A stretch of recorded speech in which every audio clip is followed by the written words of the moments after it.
Hi, I'm Peter Adamson, and you're listening to the History of Philosophy podcast, brought to you with the support of King's College London and the Leverhulme Trust, online at www.historyofphilosophy.net. Today's episode, The Goldilocks Theory, Aristotle's Ethics. There's this new branch of social science which calls itself happiness studies. I read about it in a magazine article, which related some of the surprising findings made in this field. For instance, it turns out that people who win the lottery are no happier than people who don't, and that while being poor doesn't make you unhappy, living amongst people who are richer than you does make you unhappy. Now, I know what you're thinking. How do they figure out how happy these people are? Well, it's simple. They ask. For instance, they've asked lottery winners and other people to say on a scale of 1 to 10 how happy they are, and discover that the average answers are about the same. Lessons from this research are even being applied to government policy. For instance, it's useful to know, if you are running a society, that income equality may make people happier than absolute increases in wealth. Whenever I read something along these lines, I like to ask myself, what would Aristotle make of this? Would he endorse this new and exciting field of happiness studies? I guess Aristotle would say the same thing he always says, yes and no. He would certainly agree that happiness is worth studying, and even that it is of paramount importance, and the right goal to have in mind when designing a society. But he would also have a reservation, I think. He would raise a quizzical eyebrow at the suggestion that we can find out how happy people are just by asking them. Not only are people poor judges about what will make them happy, as the happiness scientists have shown by studying lottery winners, people are even poor judges about whether they are already happy, or so Aristotle thinks. Here then we have a subject of paramount importance on which people tend to get badly confused. Looks like a job for a philosopher. Aristotle takes up the challenge in one of his best-known works, the Nicomachean Ethics. This is actually one of 3 works he wrote on ethics, along with the Eudemian Ethics and another rarely studied text called the Magna Moralia. The Nicomachean Ethics and Eudemian Ethics share a large section in common, and there is a debate about how they relate to one another, which was written first, and so on. I'll focus on the Nicomachean Ethics, named after Aristotle's son Nicomachus, since that's by far the most commonly studied Aristotelian ethical treatise. It is quite a long work and takes in not only ethical virtue, but also the idea of voluntary action, theoretical virtue, friendship, pleasure, and the superiority of the philosophical life. As with Plato's Republic, I will be devoting 2 episodes to it without even scratching the surface. As always, you should take this podcast as an invitation to go read the text for yourself, or to reread it if you've already had the pleasure. Aristotle begins the Ethics with the surprising announcement that we are here embarking on what he calls political philosophy. The Ethics is thus explicitly linked to another work called the Politics, which I'll reach in a few episodes. His idea is that the political theorist's aim is to figure out what will make the whole community happy. To do that, we need first to understand the happiness of individual people. The Greek word for happiness is eudaimonia, which already gives us a clue as to why Aristotle believes that people can be wrong about how happy they are. The word eudaimonia relates to the word daimon, a kind of spirit or minor divinity, like the guardian spirit that whispered in Socrates' ear whenever he was about to do something wrong. For this reason, eudaimonia has the connotation of blessedness rather than mere cheerfulness. Thus, for Aristotle, happiness consists in living a life that is blessed, a life that right-thinking people would admire and wish to lead themselves. If someone thinks they are happy simply because they are rich or famous, then they are wrong. This isn't the sort of life one should rightly admire. But why not?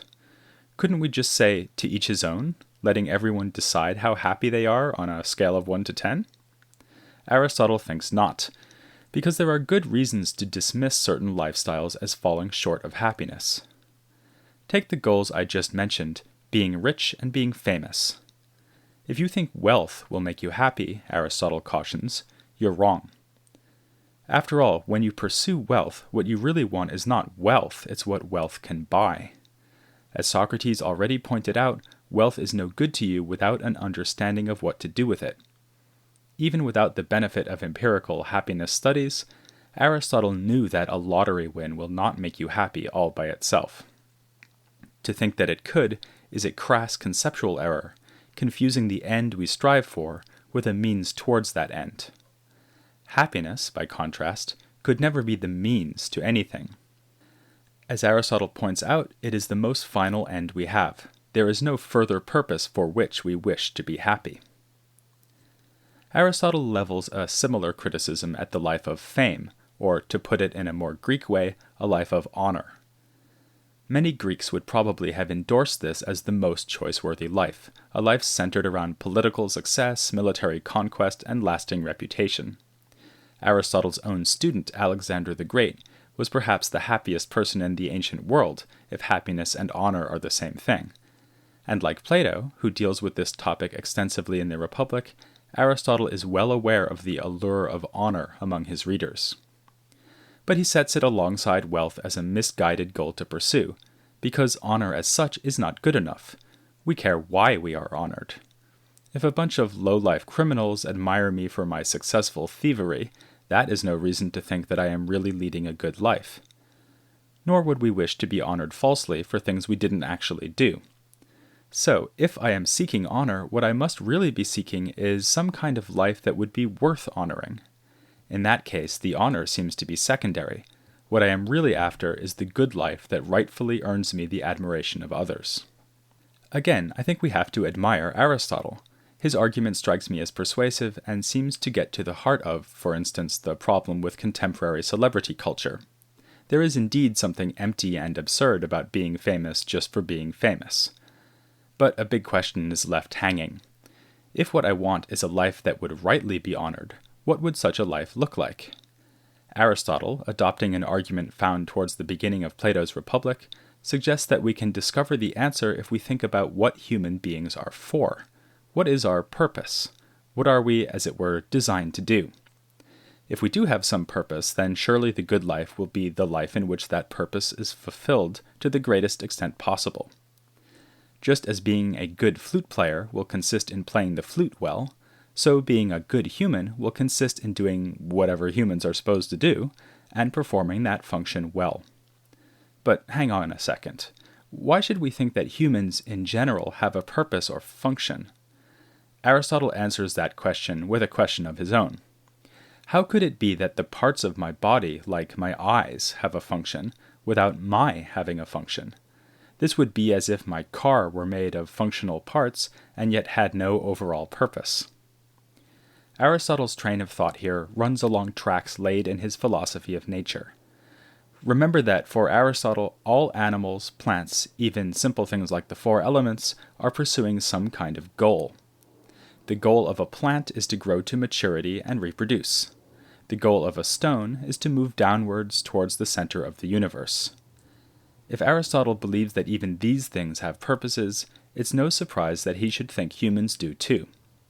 This is not to say that Aristotle actually invokes any heavy-duty theory of nature or metaphysical considerations here in the Ethics, but the considerations would be available if we pressed him on the point. So, for the sake of argument, let's grant him that humans do have a purpose. How then can we tell what the purpose of humans will be? It can't be merely being alive or having sensation, because these things are shared in common with plants and animals. If there is a human function, it must be characteristic of humans. It must be the performance of the activity that belongs to us alone. What could this be? There's only one possible answer. It must be the use of reason. For it is rationality that distinguishes us from plants and animals. This is Aristotle's so-called function argument, which provides the foundation for the rest of his ethics. Given its importance, we're likely to feel that he should be working harder to convince us. Aristotle seems to think we'll find it immediately plausible, not only that humans do have a function, but also that our function will reside in whichever activity is unique to us. The upshot is that we cannot disentangle the question of what we humans are from the question of what we ought to be. As I've said, this is unsurprising, given Aristotle's conviction that every natural thing has a purpose, but it means that he is starting from a very different place than most modern ethicists. Perhaps the most notorious problem in ethics nowadays is the so-called Isaught Gap, pointed out by David Hume. The problem is that we have, on the one hand, a factual description of the world and the things in it, and, on the other hand, a set of notions about right and wrong. A description about how things are does not by itself give us an account of how things ought to be. For instance, we can observe that some actions cause pain and suffering without thereby showing that those actions are wrong. To do that, we'd need to explain why pain and suffering are bad, why they ought not to happen. And yet, it looks like whatever we can observe about the world just gives us factual description. So where do we get morality from? It's an intractable enough problem that it has led some to ethical skepticism, but for Aristotle, it's a problem that never arises. For him, there is no way to describe the way things are without using concepts like purpose and function. These concepts are, as philosophers say nowadays, normative. In other words, they already imply value judgments. To put it more plainly, Aristotle thinks that saying what a giraffe is involves saying something about what a good giraffe would be like, and the same goes for humans. Finally, then, we have a fix on the happy life. It will be a life of reason, because that will be the kind of life that allows humans to achieve their distinctive excellence. We can now see why Aristotle thinks you can be wrong about whether you are happy. Your happiness is determined not by how you feel about yourself, but by how well you are using your rationality. Now, though, we're tempted to ask what any of this has to do with ethics. When we imagine ourselves using reason, we're more apt to imagine ourselves, say, doing mathematics, than, say, helping old ladies across the street. And if we think about people who are ethically defective, we don't think they are failing in respect of rationality. In short, Aristotle has to tell us what reason has to do with virtue, and what failures of reason have to do with vice. He has a very good story to tell here, and I'll get to it in just a moment. But first, I want to point out that, for Aristotle, the excellent use of reason would include things like mathematics. He devotes a whole section of the Ethics to excellence in the pursuit of knowledge for its own sake. He sees understanding, in effect, as a kind of non-practical virtue. Indeed, at the risk of giving away Aristotle's punchline, it will turn out that the life of theoretical inquiry is actually the happiest life of all.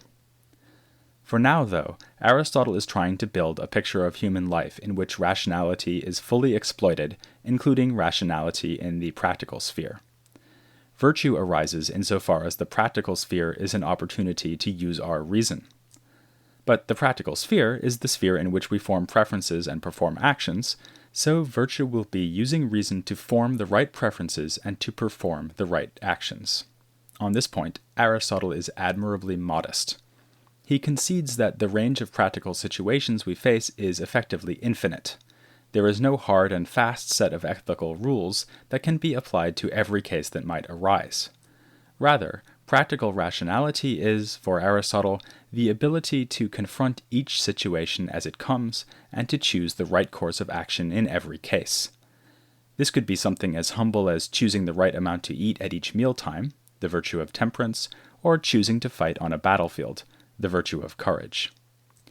Of course, it would be disappointing if all we could say is that virtuous action is the action that would be chosen by the virtuous person.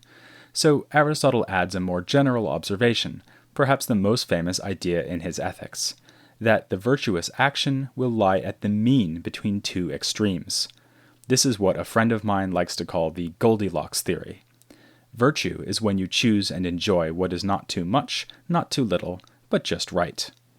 Each kind of virtue is a mean between some excessive tendency and a tendency towards deficiency. For instance, temperance is the mean between gluttony and being overly abstemious. Courage is the mean between recklessness and cowardice. Generosity is the mean between stinginess and prodigality, and so on. Of course, this isn't to say that you should literally engage in everything in moderation. You can't do just the right amount of incest or unprovoked murder. These actions shouldn't be done at all, which perhaps poses a problem for Aristotle, unless he can convince us that such actions are excesses in relation to some other type of action which should be done in moderation. For instance, incest might be an excessive use of one's sexual capacities. Sex, unlike incest, is something that should be pursued moderately. Though that sounds reasonable, this part of the ethics is bound to remind us that we are reading an author from a very different culture. Consider how his definition of virtue as a mean would relate to Judeo-Christian morality. The Christian saints were not engaging in chastity, faith, and humility to a moderate degree, but rather striving towards perfect chastity, faith, and humility. If incest is excessive sexuality, then chastity must be deficient sexuality, so not a virtue at all on Aristotle's theory. A nice example of Aristotle's cultural otherness here is his discussion of the man who has greatness of soul. The rather wonderful Greek word is megalopsuchos. The great-souled person is perfectly virtuous, is well aware of his virtue, and acts accordingly, behaving with great dignity and seeing himself as significantly superior to those around him. Here we see that Aristotle's ethical exemplar is closer to Achilles than to Mother Teresa. Aristotle would, of course, admit that you can be overly prideful, but the great-souled man has earned his massive self-esteem by being massively virtuous. A normal person who behaves like Achilles isn't being virtuous, he's being an arrogant twerp. Neither, though, should Achilles act like a normal person. That would be to rate his own virtue too low. How then do we achieve virtue? This has already been marked as a political question. Aristotle thinks that people who do not grow up in healthy societies have effectively no chance of becoming virtuous. So a complete answer would mean looking at Aristotle's political philosophy. But in the Ethics, he already explains why our social upbringing is so important. Virtue is achieved by habituation. The very word ethics shows this, as Aristotle points out. It comes from the Greek ethos, which means habit or custom. Thus, we already develop the virtues when we are children. Parents chastise their kids for being insufficiently bold or truthful, and this inculcates in them a habit towards courage and honesty. On this point, it's traditional to draw a contrast between Aristotle and Socrates. As you'll remember, Socrates apparently thought that virtue involves some sort of intellectual knowledge, so that virtuous people must be able to give a definition of virtue. For Aristotle, this picture is far too intellectualist. As we've seen, he certainly believes that ethical action requires some kind of cognitive process. It is rational excellence, after all. But Aristotelian virtue is more like a kind of rational discernment or perception, in which I rely on my training to find the right response to any given circumstance. Again, the variation between circumstances means that no abstract definition or account can guarantee that I choose rightly. Ultimately, it's down to my ingrained habit, which not only enables me to make the right choice, but also means that I will want to make the right choice. I will take pleasure in doing what is right, since it is what I am used to. It is second nature. The difference between the virtuous excellent man and the vicious defective man is largely the result of training. The virtuous man enjoys and chooses the mean between extremes as a matter of course, whereas the vicious man enjoys the wrong things and has ingrained habits for making the wrong choices. Aristotle's picture is rather compelling. He's described virtue as something which brings us enjoyment and allows us to achieve our own personal excellence. My goal as an ethical agent is to do what I am meant to do, and do it well. Aristotle compares this to athletic pursuits, observing that we award admiration to those who actually perform virtuous deeds, just as at the Olympics they give prizes to those who compete and win, not just those who are most fit and beautiful. This makes virtue sound really worth having, and it's obvious why it is in our interest to have it. Virtue makes us the best humans we can be. But doesn't this sort of ethical athleticism leave something out? Something that is fundamental to ethics? What about treating others well for their sake? Should I really be generous, help my friends, have healthy relationships with my loved ones, all in order to pursue my own personal excellence? Aristotle makes it sound like other people are mere tools for me to use in attaining perfection. This is a problem we'll look at next time, as I turn to Aristotle's theory of friendship and consider in greater depth how the Aristotelian virtuous man uses and enjoys both the things and the people around him. So join me for that, my friends, next time on the History of Philosophy without any gaps.